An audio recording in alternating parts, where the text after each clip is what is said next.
Hello students, अगला topic है सार्थक अंक। सार्थक अंक, सार्थक अंक क्या होते हैं?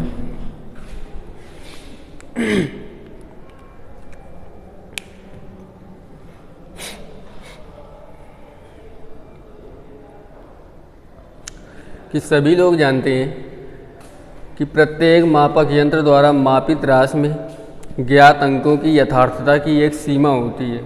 यथार्थता की एक सीमा होती है।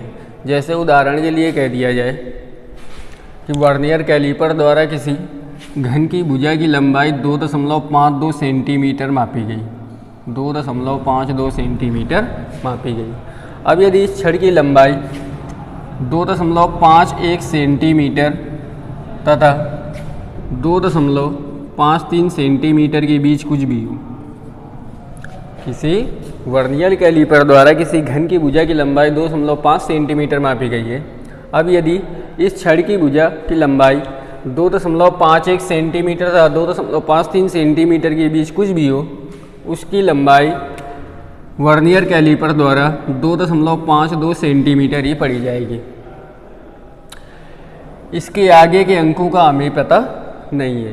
अर्थात सार्थक अंक क्या होते हैं कि किसी मापित राशि में यथार्थ अंकों, किसी मापित राशि में यथार्थ अंकों तथा अंतिम अंक जो कि संदिग्ध होता है।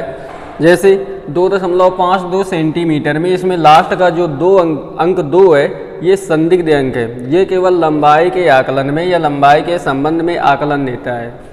जो 2 है वो लंबाई के संबंध में केवल आकलन देता है।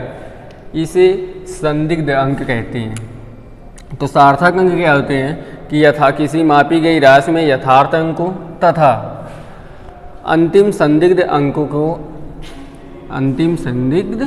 अंक को सार्थक अंक कहते हैं। मतलब ये वाले अंक, ये दोनों यथार्थ हैं 2 और 5, और ये संदिग्ध है, तो इसमें सार्थक अंकों की संख्या हो जाएगी 1, 2, 3, मतलब 2, 5, 2। ठीक है, 2 संदिग्ध अंक है, 2 और 5 यथार्थ अंक है, तो इसमें सार्थक अंकों की संख्या हो जाएगी 3, 1, 2, 3। ठीक है, फिर से समझ लेते हैं कि सार्थक अंक क्या होते हैं। कि किसी मापक यंत्र द्वारा मापी गई राशि के अंकों में यथार्थता की एक सीमा होती है। ठीक है, जैसे मान लिया जाए कि माना किसी घन की भुजा की लंबाई वर्नियर कैलीपर द्वारा 2.52 सेंटीमीटर मापी गई है। अब यदि उस घन की भुजा की लंबाई 2.51 सेंटीमीटर तथा 2.53 सेंटीमीटर के बीच कुछ भी हो, वर्नियर कैलीपर द्वारा उस छड़ की लंबाई या उस घन की भुजा की लंबाई 2.52 सेंटीमीटर ही पड़ी जाएगी। ठीक है, इसमें जो लास्ट का अंक 2 है, ये लंबाई के संबंध में केवल आकलन देता है। इसके आगे हमें कोई अंकों का ज्ञान नहीं है। 2 के आगे के जो अंक हैं उनका हमें कोई ज्ञान नहीं है। ठीक है, तो इस अंतिम अंक को संदिग्ध अंक कहते हैं। तो सार्थक अंक क्या होते हैं कि किसी मापी गई राशि में यथार्थ अंकों तथा अंतिम संदिग्ध अंकों को सार्थक अंक कहते हैं। ठीक है, तो ये हो गया सार्थक अंक। अब सार्थक अंकों की कुछ विशेषताएं हैं। सार्थक अंकों की विशेषताएं,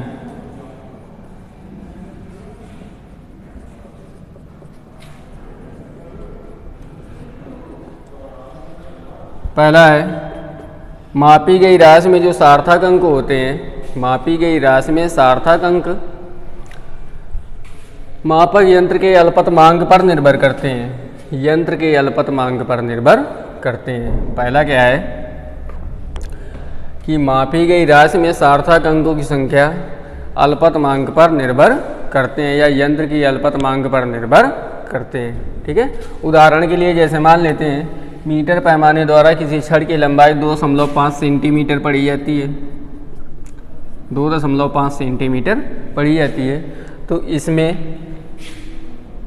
अल्पतमांक है या मीटर पैमाने का जो अल्पतमांक है वो 0.1 सेंटीमीटर है। ठीक है, यदि इस 2.5 सेंटीमीटर को वर्नियर कैलीपर द्वारा मापा जाए तो मान लेते हैं अब इस छड़ की लंबाई 2.52 सेंटीमीटर और वर्नियर कैलिपर्स का अल्पतमांक होता है 0.01 सेंटीमीटर। अब यदि और अधिक यथार्थ राशि पर आप यथार्थ मापना है तो हम मान लेते हैं इसे स्क्रू गेज मतलब पेंच मापी से मापा गया, तो हम मान लेते हैं इसकी जो लंबाई आई 2.520 सेंटीमीटर। तो स्क्रू गेज का अल्पतमांक होता है 0.001 सेंटीमीटर। ठीक है, 0.001 सेंटीमीटर। इसमें सार्थक अंकों की संख्या 2 है। ठीक है, इसमें सार्थक अंकों की संख्या 3 है और इसमें सार्थक अंकों की संख्या 4 है। ठीक है, अर्थात जो सार्थक अंकों की संख्या होती है वो अल्पतमांक पर निर्भर करती है। जो सार्थक अंकों की संख्या होती है वो मापक यंत्र के अल्पतमांक पर निर्भर करती है। फिर से समझ लेते हैं कि इसमें पहला सार्थक अंकों की विशेषताओं में पहला पॉइंट क्या है कि सार्थक अंकों की संख्या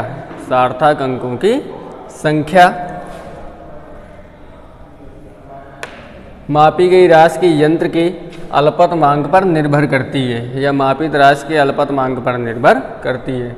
मान लेते हैं किसी छड़ की लंबाई मीटर पैमाने द्वारा 2.5 सेंटीमीटर पड़ी जाती है, तो इसमें अल्पतमांक है 0.1 सेंटीमीटर। वर्नियर कैलिपर द्वारा छड़ की लंबाई 2.52 सेंटीमीटर पड़ी जाती है, तो इसका अल्पतमांक है 0.01 सेंटीमीटर। स्क्रू गेज द्वारा छड़ की लंबाई 2.520 सेंटीमीटर पड़ी जाती है, तो इसका अल्पतमांक है 0.001 सेंटीमीटर।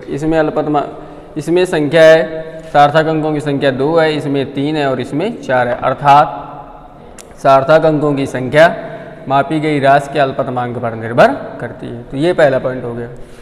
दूसरा पॉइंट है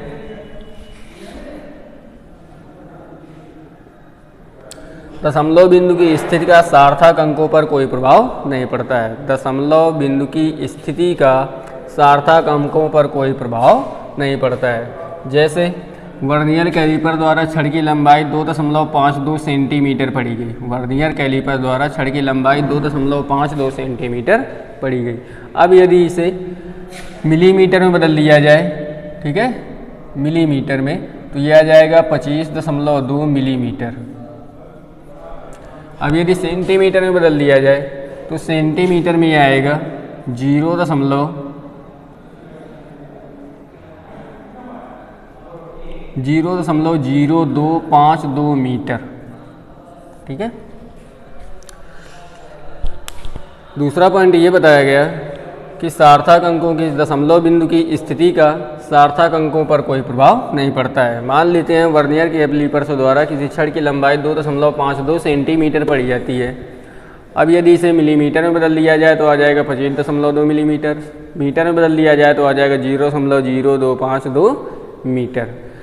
तो जब वर्नियर कैलिपर द्वारा छड़ की लंबाई पड़ी गई 2.52 सेंटीमीटर, तो इसमें सार्थक अंकों की संख्या 3 है, 1, 2, 3। मिलीमीटर में बदला गया तो इसमें भी सार्थक अंकों की संख्या 3 है, 1, 2, 3। और मीटर में यदि सार्थक अंकों में बदला जाए तो इसमें भी सार्थक अंकों की संख्या 3 है, 1, 2, 3। ठीक है, अर्थात दशमलव बिंदु की स्थिति का सार्थक अंकों पर कोई प्रभाव नहीं पड़ता है। अगला पॉइंट,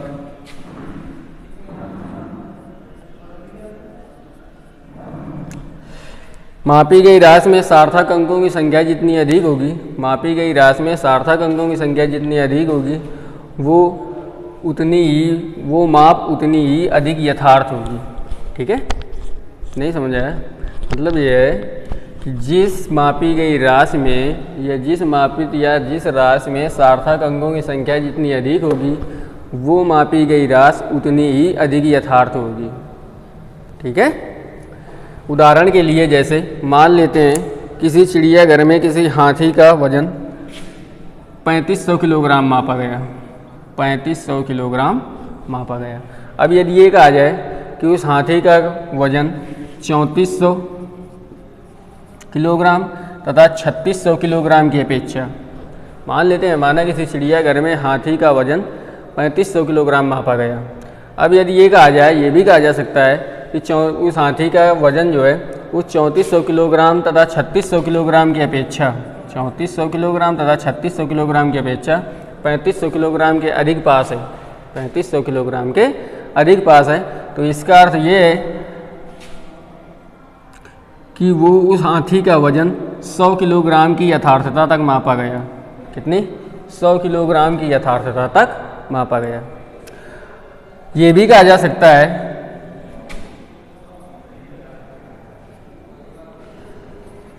कि उस हाथी का वजन 3490 किलोग्राम तथा 3510 किलोग्राम की अपेक्षा, अब यदि ये कहा जाए कि उस हाथी का वजन 3490 किलोग्राम तथा 3510 किलोग्राम की अपेक्षा 3500 के अधिक समीप है, 3500 के अधिक समीप है, तो अब हाथी की जो वजन की यथार्थता है वो 10 किलोग्राम तक मापी गई। कितनी?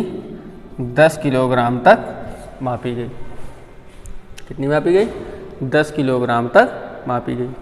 ये भी कहा जा सकता है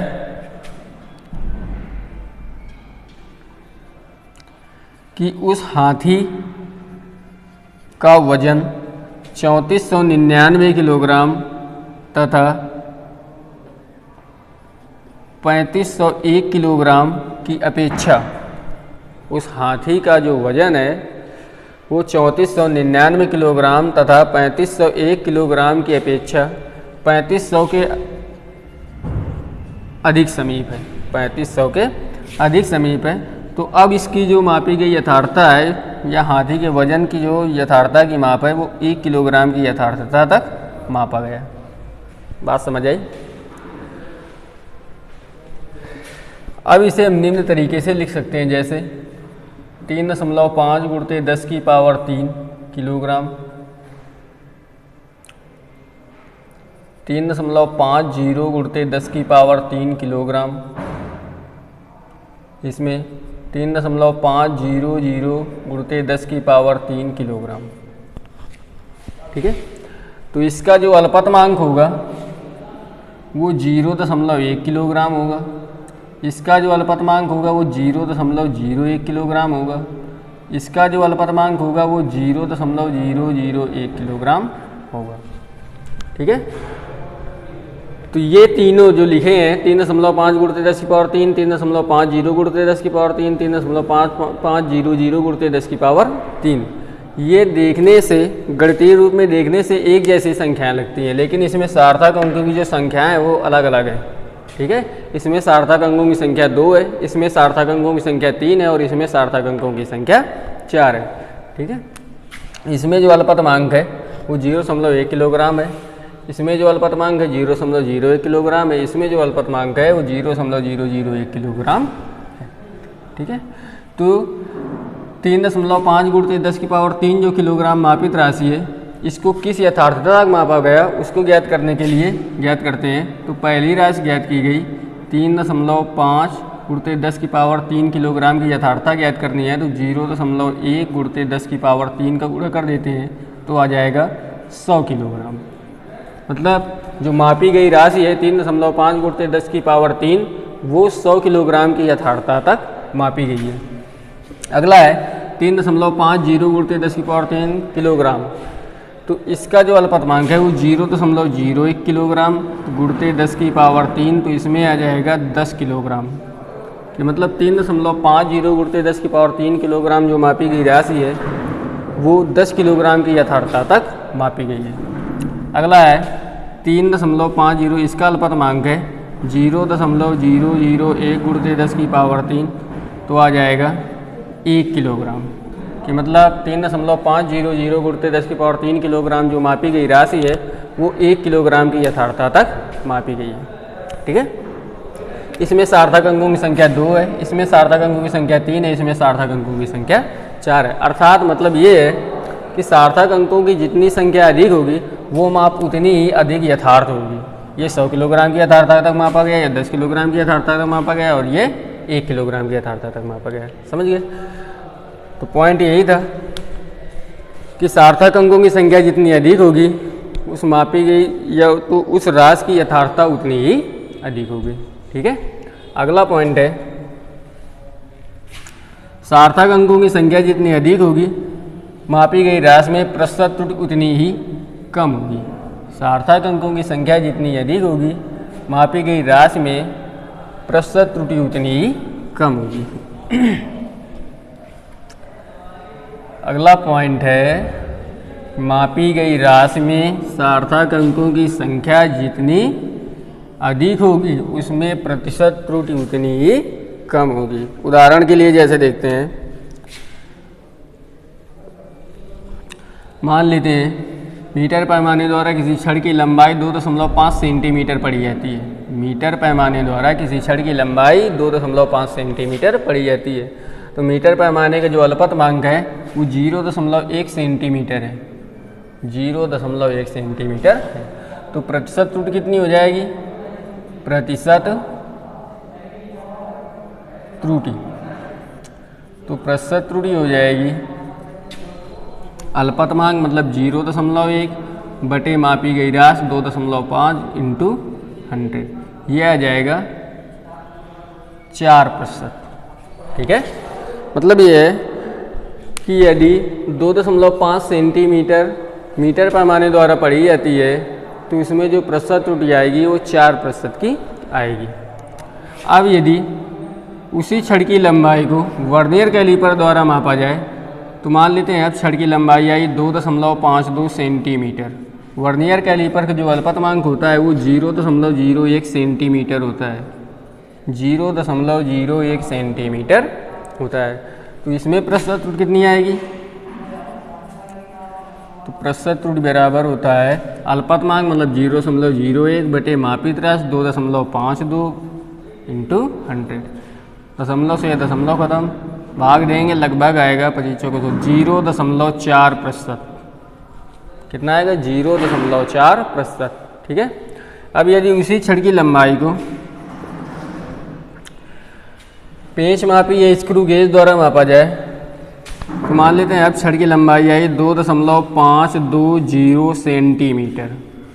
स्क्रू गेज के जो अल्पतमांक होता है वो 0.001 सेंटीमीटर होता है, 0.001 सेंटीमीटर होता है। तो अब इसमें प्रतिशत त्रुटि कितनी होगी? अल्पतमांक 0.01 बटे मापित राशि 2.520 इंटू 100। दशमलव से दशमलव, 0 से 0 10 में भाग देंगे तो लगभग आएगा 0.04%। ठीक है, मतलब ये है कि इसमें सार्थक अंकों की संख्या 2 है तो प्रतिशत त्रुटि आई 4%। सार्थक अंकों की संख्या 3 है तो प्रतिशत कम आई 0.4%। सार्थक अंकों की संख्या 4 है तो प्रतिशत त्रुटि और भी कम हो गई 0.04%। मतलब ये है कि सार्थक अंकों की संख्या जितनी अधिक होगी प्रतिशत त्रुटि उतनी ही कम होगी। ठीक है, ओके स्टूडेंट्स।